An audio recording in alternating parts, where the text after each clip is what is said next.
Lambi kok tampak iki lho. Salah itu kok lambi ono kono. Lah kok dene ning ndi? Mau coba kamar mandi mburi desa kono ya. Lah ora bisa contoh itu. Ya malah utono. Baru Jaya. Iya. Waru Jaya. Jaya karepe ora karepe. Ya Allah. Kowe iki waras apa ora? Ora waras to, upama ora waras tekan kene. Lho maksudnya jenenge Waru Jaya. Iya sing arep digoreng sapa? Maksudnya jenenge Waru Jaya. Iya, Jaya karepe ora karepe. Ayo mablok. Belum karepe ora karepe. Oh tambok sisan ya ora. Ya sih. Foto gampang banget. Lah kene raimu lho. Aja nesu. Ora entuk nes lho, Su. Ora entuk nes lho, Su. Aku ki ora nes kok. Sautuh. Omongan nek kalau mantep to, Dok. Ora mantep to kowe ya aku lek nuruti omonganmu. Lah ngomong piye? Lah ngomong piye mau? Kowe lho ora entuk nes lho, Su. Ngono ki ta piye nah? Ora entuk nes lho, Su. Lho aku ki ora nes kok. Ngatur muralmu. Bater aku waras lho. Kowe nek ra iso saka arep tak gawe pariyane. Heeh. Ana gethek kecep. Piye. Itu pariyane. Waru Jaya. Jaya maklum ngetan. Ayo moblong. Ayo moblong. Dasar moblong dadi rebutan. Ana gethek kecemplung ngalen Mati. Ya terus digergen. Aja nes. maksudnya ini parian kok Iya ya. Kedak dong cemplungno kalen mati lho. Kene kok pacar mulih. Lagi. Ini sing weteng lho. Mbokmu blebek-blebek. yo mati yo Iya nek kowe ra disake kedak. yo tak ngertiane Iya. mangan bakso ning tengah ratan Kerak motor. Mati. iki lho kowe nyauri kapan Yo ora nyatane aja nek tengah ratan. ngetan bali ngulon Malah bingung. aku kok emosi ya malah Parane sing kabeh. oke Godhong turi timbangan wedhus. maksudnya Entah. ada tek apa Ya, wedhus terbang. ngomong aku Godhong turi timbangan wedhus. Entah. Ya. Ya, ya. Timbang mbokmu dibelekno juga, ya, Le. pipimu ana upane Nak ra ngatur totoli pite. Udah ya Allah kunci kene to. Mariamu gak pas ket mau ke. Ora sanange. Untumu lho balung-balung tok. Untuk daging malah tidak nawi yoga aku. Kowe iki lho kok goblok ngene iki to, Kok. Jadi segoblok tau. Pipimu ana upane. Ngarang ngadeg kaya totoli pitik kuwi jajal sesuk pipimu wae upo. Wadeg nang ngarep lawang duduk nang ngarep lawang. Kuwi narajeng-ajeng kuwi mlayu tak pitik ya bakal. Maksudnya kuwi ora waksane parian. Kuwi cerita ngawur lho. Oh, iki parian.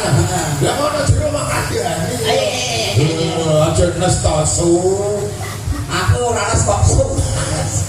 Nes tuwa. Aja. Pipimu ana upane. Hatimu Yo. piye rasane? Waru Jaya.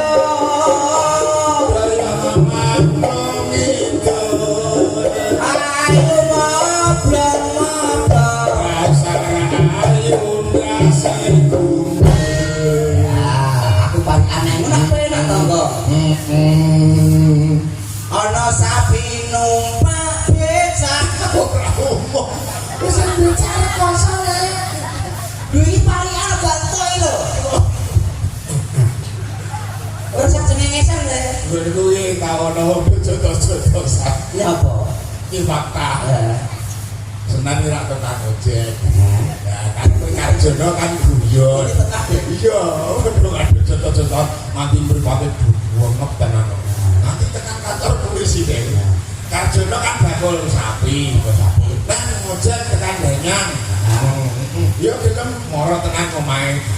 Lah yo nek makan ndak sampe kulo gono kan. Boten jodoh sampe tekan dapat kursi. Tak kira iki guyonan sebetan. Tenanan iki warta. Aja ngono kuwi sapi kok numpak becak iku ora umum. Ya wis ganti ae. Ngono. Pringkoteng cakrak radio Nak ranjengking ora iso jero.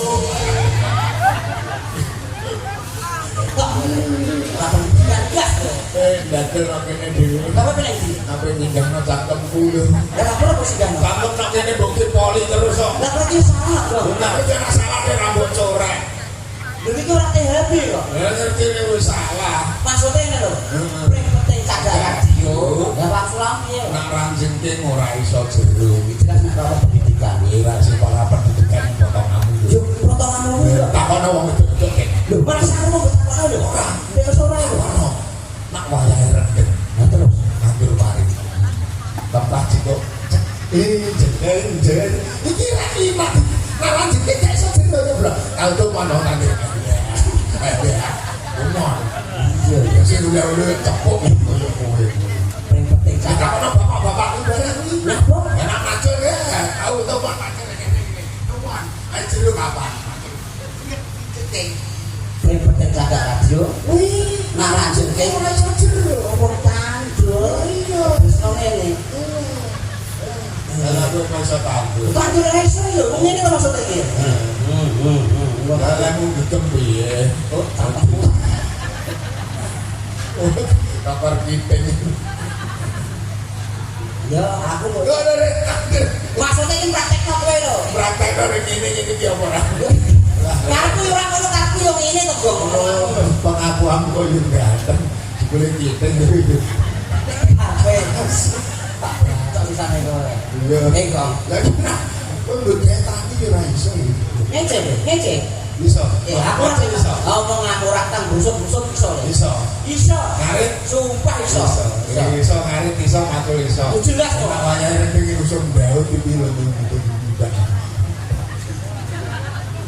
Lah wong gedhe. Aja nes to suhu. Mau ora nes kok su.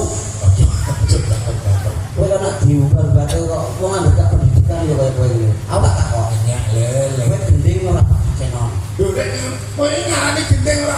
Aku iki termasuk wong sakota karo dadi nomor 1 le. Gending Ora nyapa? ledos. Tak kira gending kok pedes lho. Aku nama dia tekan sumber gede, tekan umur, tekan Oh, ya bener. Lah jerawat. Iki acarane apa to jadi? Jadi acarane desa umum ini sedekah bumi saking kusupe para masyarakat mana yang di desa umum. Lah iki ngumpulake dana, dikumpulake karo pejenenge bangun. Acarane iki opo? Acarane iki opo? Goblok. Kan iki to. Iki acarane sedekah bumi. Salah iki. Bisa salah to. Baru iki. Tak kok wong desa kene. Nah, kandhane kok ngelak. Apa? Ya kowe kok kuping ira kono. Kuping iki manggone nang sini. Sumpah nang jero ireng le. Omah dikupil ngomonganmu lho. Lho ya acarane lho apa? Acarane sedekah bumi. Salah. Berantem wong malah.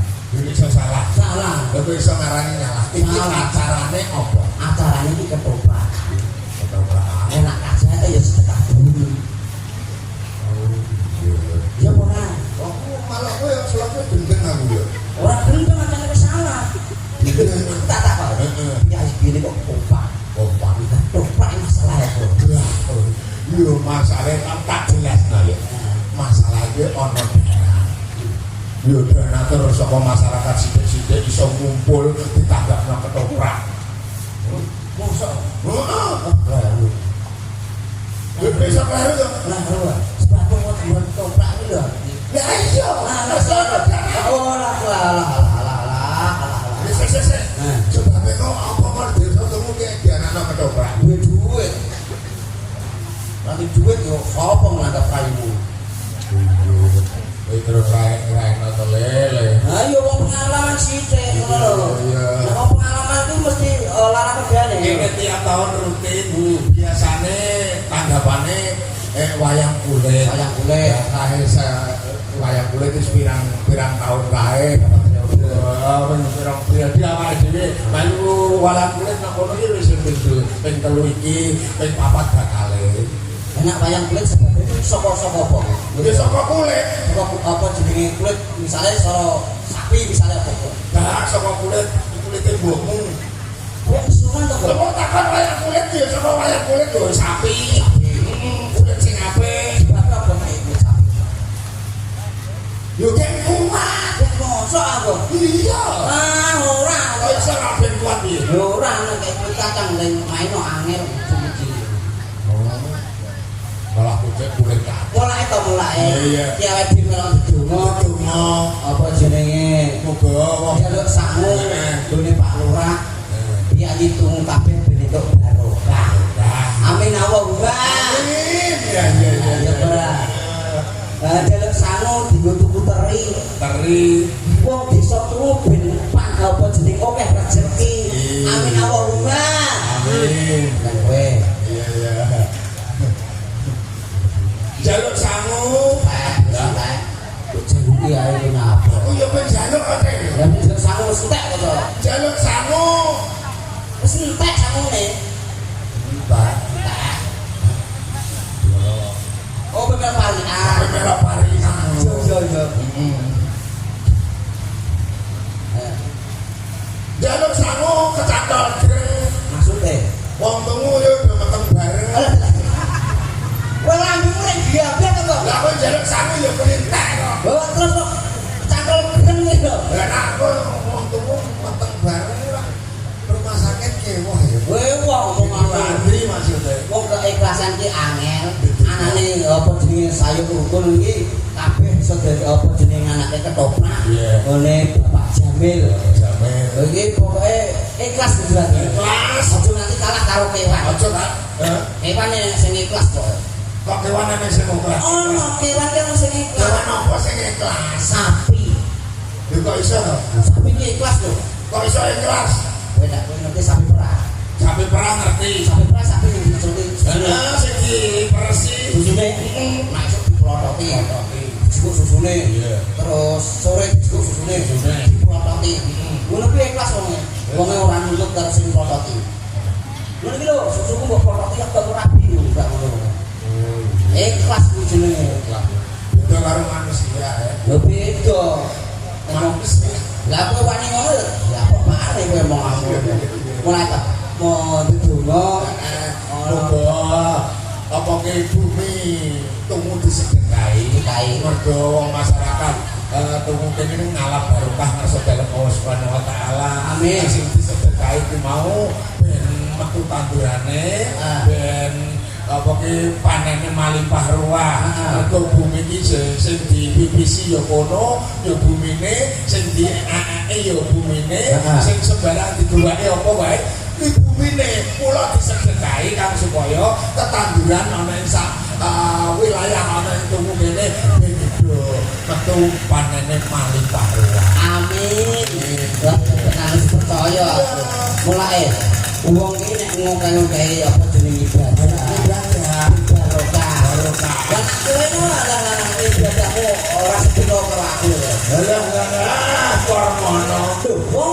Wong ibadah iki penting iso mati. Penak pentingnya penting. Aku tak takok. Takono. Kowe dina salat, Salat. dina ibadah. Kulino. Lah nek Jumatan iki tau. Yo kerep le. Aku tak takok. Jumat mangkat le.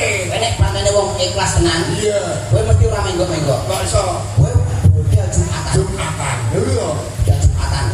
Dilelah sapimu ngebyung mangan tandurane tanggamu. Apa sing kudu ditindakno? Aku ya langsung Jumatan. Gebuki tanggamu no. Sapi mangan tandurane. Iya. Wis Ya ngurusi sapi. alah kelas Jumatanmu wis rampung. Lah iki piye kok sapi kok Jumat kok ucul-ucul lho iki to.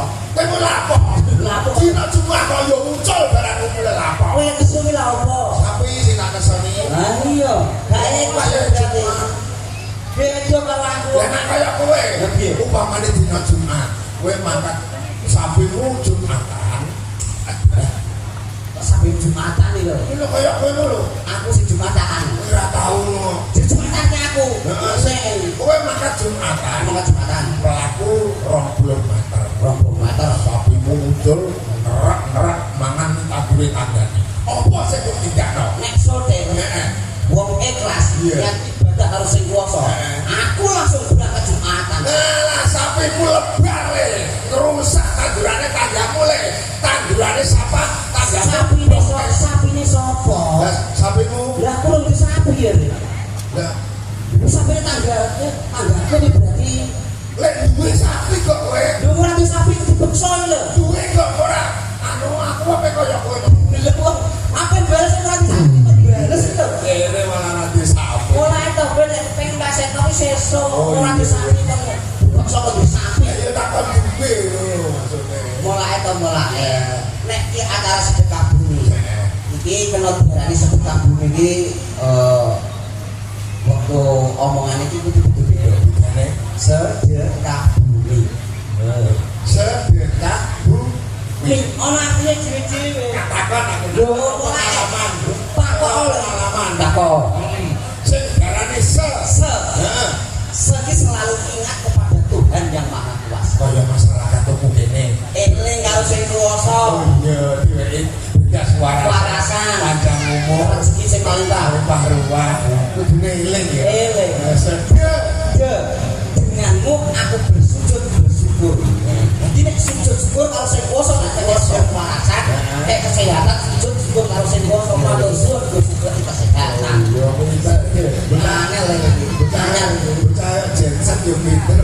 Jajan apik kowe malah kok bisa kaya. Kah, Kanthi rahmat dan hidayah terima darimu.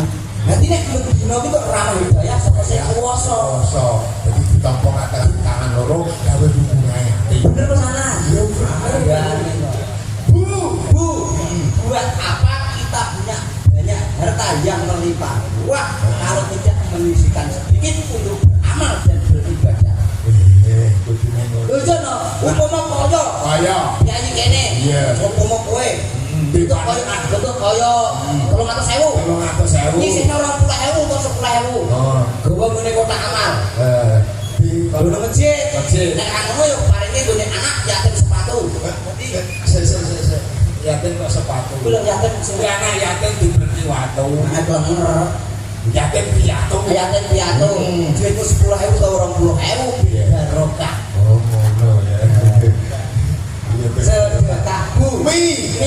Iki aksara loro. Ya soro M karo I Nanti takut sing jeneng M. M diprai. M kok ora prai lho. M pray maksudnya urut-urutannya itu mau lho. Anakku iki lho tak takoki. Lah kok nduk pas sekolah M Pak lho M apa prai? Oh, minggu. Walah. Maksudnya M aksara. M iki maksudnya manembak maring kuwasa, manembak Nabi kelawan Rasule. Lakum hukum variatif. Apa mau? Agamamu ya agamamu, agamaku ya agamaku. Iya iya. Iki Iya. iki dadi patokan iki. Apa mau laku apa? Lakum hukum variatif. Iki agamamu ya agamaku. Oh iya iya. M. M I. Insyaallah sak bubare duwene kacat sedekah bumi, muga-muga piyai iki saka kabeh sak perangkate lan masyarakat kene kabeh diparingi kesempatan panjang umur. Iya. Dicecekna karo rezekine diadol saka piyai. Amin Allahumma amin. Iya iya. Pinter. Bojo enggak napa kamu. Iya. Tak sekolah pajak. Ya lah telek. Telek iki lho. Sekolah apa? Terus sekolah apa boleh? SMA apa? SMA Lah SMA pelepok ya. Pas aku doyan. Kok kene mbok didoyi di SMA. Umur. ora perkara gumun. Umur di sekolahku lho. Kowe kok menyek SMA. Iya. Sekolahmu apa? SD. SD kok bangga. Bangga, karena SMA tidak tahun. 3 tahun, Ya SD 6 tahun. akeh ndi le. Akeh 6 tahun le. 3 tahun kok pelepok.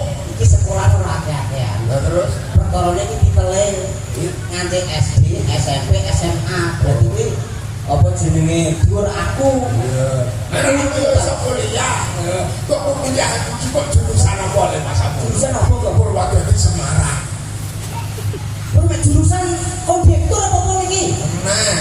Oh, alah. Maksudnya ambil jurusan iki universitas. Oh iya. Muda atau Udi. Aku ya. Karena aku gendeng wong tua lah ya. Sing penting aku di anak lanang loro itu ning kampus kabeh iki.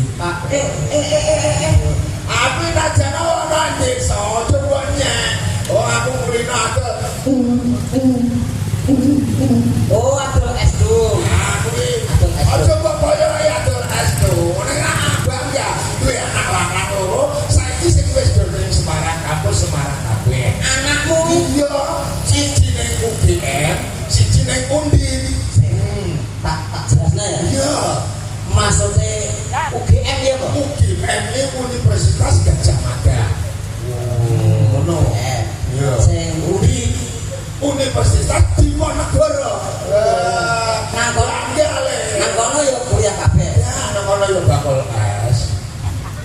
Oh, alah goblok. Lapor nek Turunane bakal es kok. cerewet to kuwi. Lah ngono pas ke anakku ning gone kampus Tapi kabeh. aku sadar es yo kena ngarepan kok. Lho nak yo ning kira nang saku ki kuliah lho. Lah kuliah iki rakyat apa wong cilik. Ora wong cilik sing penting ki nyenengno apa jeneng anak sih. Iku dene rakyat. Soal pendidikan semampunya sebenarnya sak ono sing Oh iya, duwe anak ora perlu diwehi warisan bondo lan dunya. Diwehi warisan kepinteran kuwi ora ono ilane, ora ono entake. Lah diwehi sawah rong bau, kadang-kadang mlebu gone Yakum telung desa mbak. Lah ilmu ora ono entake. berarti kowe ra yo pinter awet mulai ngelmu saka TK tekan SD SMP. Berarti jabal. Apal Nyanyine cak TK jabal. alah apal. Capakku jabal. Aku di telung tahun. Tidak gurune ayu ya. Aku sudah nopo ngerti ibu aku. Lah aku juga ada tipe lho. Sudah nopo berburu. Masa juga lagi naik kelas dulu lho. Orang juga lagi ceblok kan malah bener lho. Aku seneng angger usul guruku TK. Lah kae itu guru aku ngasta buku. Guru kegagang ini teh bocah-bocah. Kita Bocah-bocah ya. guru kok gagah. Mimpin bocah-bocah. Sing sergem sekolah ngarep bisa munggah. Aku yo ngono nek. Nah ini tak genten sing apa jenenge urutane tekan SD ya iso. Bisa. Waca-wacanan. Bisa. Jajan. Lah, la ilaha illallah. Ini Diwaca ini siapa kayak ini? Ucap pinter kok. Ibu Diwaca ibu Buddha iki Diwaca putih tolong diulangi. Ibu tibu putih Putih ibu putih tibu Ini ibu. Ibu tibu putih Kowe kleru tembungmu. Ini ibu Budi. Maksudnya tembungmu iki ngono. Ora kok ini ibu dibubuti. Saya ini Diwaca ini ibu Diwaca ibu Buddha iki Diwaca putih tolong diulangi. Ini ibu putih Ya. Aka uku Diwaca aku Atika iki Diwaca iki AS usu Diwaca asu tolong diulangi. Aku iki asu Bisa deh Persis Sik Temuan apa biar aku wis jenenge kowe lho bingung. Iya. Sing kono kowe dhewe lho ya. Sik pembelanya ada Aku gak ngarani lho ya. Kita ada akhirnya ganjil Ora ganjel. Iya gitu Aka uku Diwaca aku Ika iki Diwaca iki AS usu Diwaca asu tolong diulangi. Aku iki lho semari Semari rapi Apa? Aku asu lho Lah aku ora ngarani lho. Lah aku ya sok Lah kene tak pengalaman pajake kowe to lele. Akuku Diwaca aku. ini Diwaca ini. IPN Diwaca piting. dibaca semua Aku iki piting. sopor Udah jangkrik malah mas bahasa kayak aku udah bahasa-bahasa aku ora ngarani. aku ya tak ngarani saya boleh ngipin gue Kurang ajar tapi banyak ngajaknya. Kowe guru semumu minyak kalahku. Nanti bener. ya kok Selawatan loh. bisa aku selawatan ini semua peramban makanan dulu di pangan itu sih ya dulu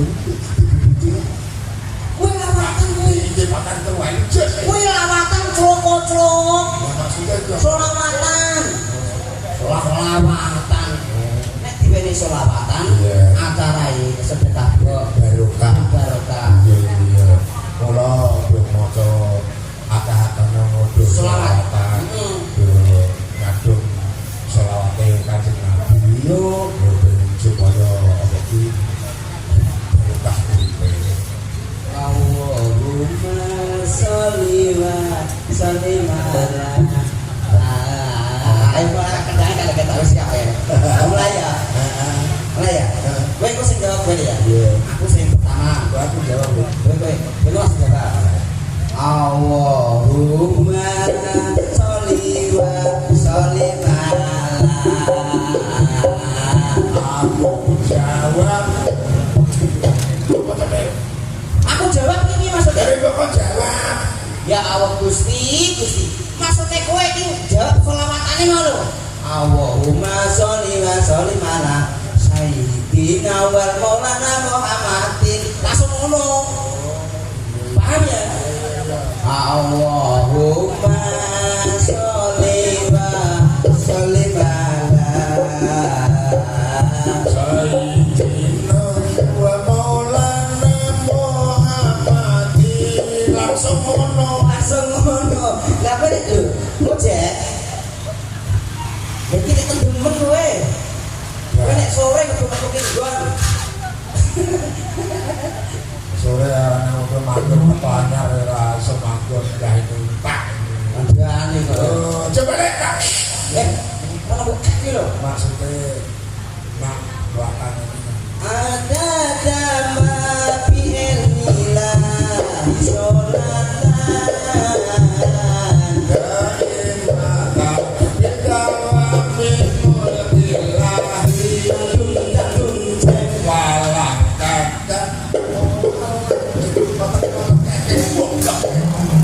Goblok kowe sopet gak waras iki. Ora waras Ora waras ya raimu ya. aku. Ini aku. Ate malah ngene aku lho apa? Tadi bangku usaha nisik. Omonganmu gemes lagi. Ayo kanca budharani. Ngaji. Memang perlu kajian gini toh. Ini aneh tadi. Makanya salah nestu. Gemes lagi. Ayo kanca budharani. Nambah tas. Isine lembut rasi. Isine kitab suci. Oke leret tuku belajar kok lembut literasi kok cerewet toh. Isine lembut tas. Wes salah. Salah banget tuh tapok pinter. Isine kitab suci. Makan leret tuku lembut rasi saya. Nah ora sampe jangan ngono. Isine Lembut kitab suci. Isine kitab suci. nek wis ngaji diulang. Ngatemi. Malah ngatemi ora apa? Nampok apa? Sekolah nampok apa? Kecil. Nek wis ngaji diulang, Mbak Kiai. Ya iya bojone kiai iki ngatemi. Wonge Mbak Kiai lagi salah. Cerewet kok. Nek wis ngaji diulang, ngatemi. Enggak penu bojone Mbak Kiai. Nek wis ngaji diulang, Mbak Kiai. so yen pinter. Iso munggah haji. Dino Jumat. Ayo kanca do ibadah. Laku Bareng kancane berat. madhep mulon Karo gelar sajadah. bareng rukun. Prata katoke bedah. Ora ngono. Lalu kok kene katoke dapur. Rukun ora kata bocah lho. Omong-omong nek niat ape ibadah. Iya ora ketang. Lah sesu apa wis komat to. Kawak yo kudu sing resik, sing rada kuat. Suwaya-suwaya apa gowo. Wis dirinsu. Anu tak sekolah penyanyi. Ono. Yo ada no. Sik. Ini lanang bawa itu. Penyanyi itu. Lah jalurmu wedok apa lanang? Yo kudune nak penyanyi ki artis ki wedok. Wedok. Terus sing ayu apa sing elek? Yo kudune artis sing ayu ditonton wong masyarakat to ning iso turu kabeh. Ngapur. Ketok ayu kan. Nyapur ayu-ayu iki. Apa? Duwe penyanyi ki rasa ayu-ayu. Begini. Elek lah penting diambekan. Lho kok diambekan iki lho. Lah anak ayu tak goleni tek mayit ke gelem. Ngono. Yo mana no. Dan namanya terima sedina rong dina no. Gak apa-apa, sak seminggu dah. Kaya apa? Bau nek kowe tak sing penyanyi. Pokoke penyanyine dijamin ya, Pak. Ya tak entek nek. Wah, iki soter iki nang yo pon buku penyanyi itu 100